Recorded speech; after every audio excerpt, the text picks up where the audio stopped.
Being the president is as tough as it is, but being the president's bodyguard is an even tougher shell to crack. Imagine what goes on in the life of a presidential bodyguard.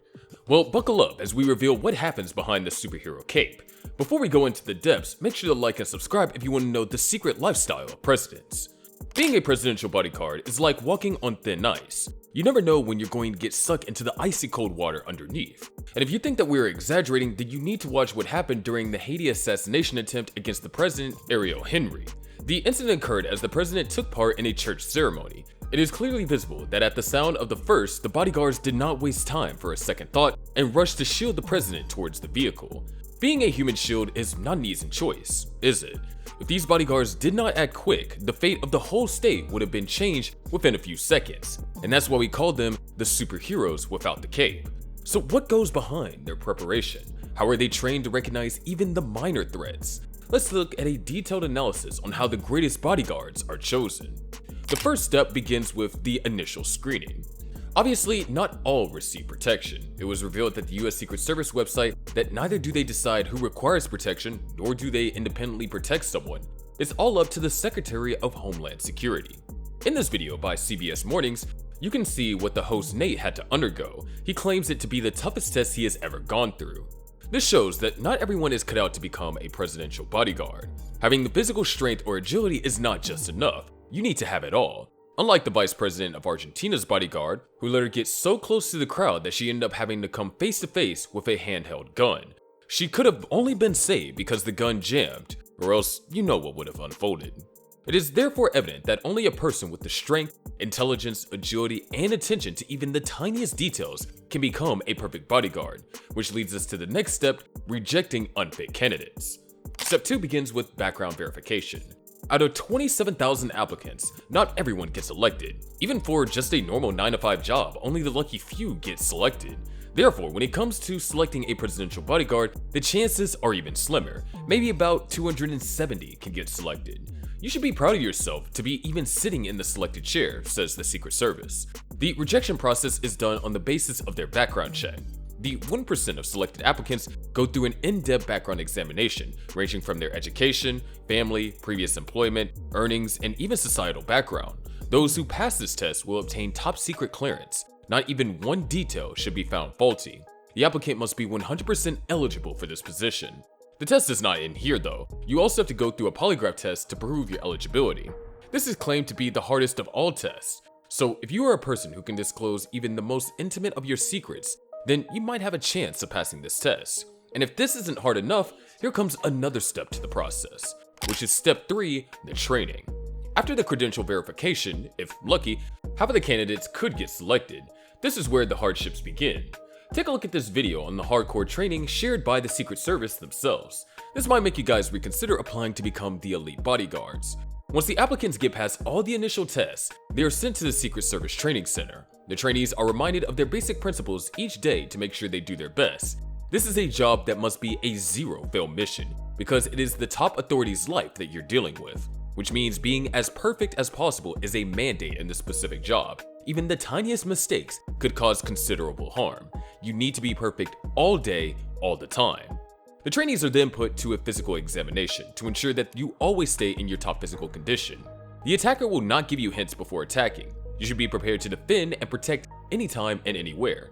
Therefore, if you fail the physical test, you will be removed from the boot camp. Let's talk about the physical training aspect. In the boot camp, training gets harder day by day. You're required to be at the top all the time. The training involves a lot of hand combat, handling firearms, and a physical test every month for the rest of your career, if you make it of course. The amount of training a trainee receives is insane. One training method involves crash intercept training, which shapes you to run into any obstacle, ignoring the human instinct to flee. These trainings not only focus on physical attributes, but also on the behavior and mental attributes of a trainee. The trainee must have the mental ability to stay on top of it all, and he must be well behaved and disciplined. Discipline matters in even the tiniest details, such as keeping the chair properly after leaving the table, being neat and tidy, and much more. If a trainee violates any of the rules or don't follow any of the disciplinary procedures, there could be severe punishments that include extra training hours. Another part of the training has to do with firearms. The Secret Service choice of firearms intend to change over time, therefore trainees must expand their knowledge on firearms each day.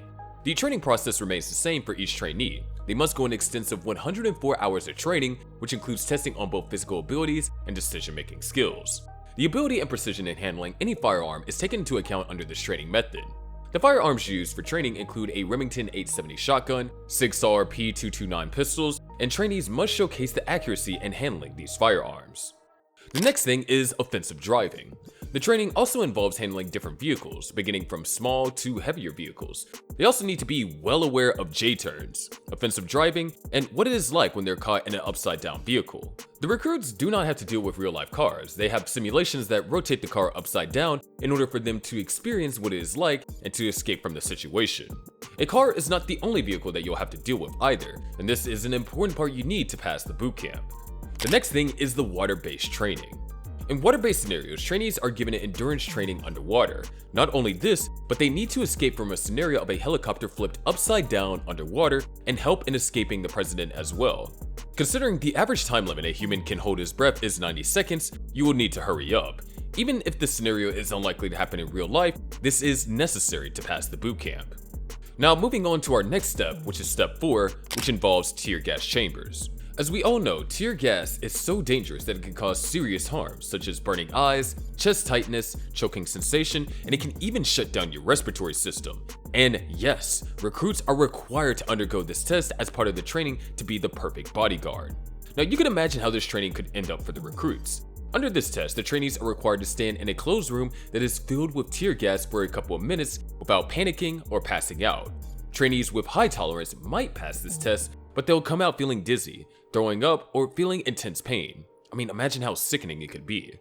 Tear gas training is done to help the trainees maintain their composure even in the most hazardous surroundings.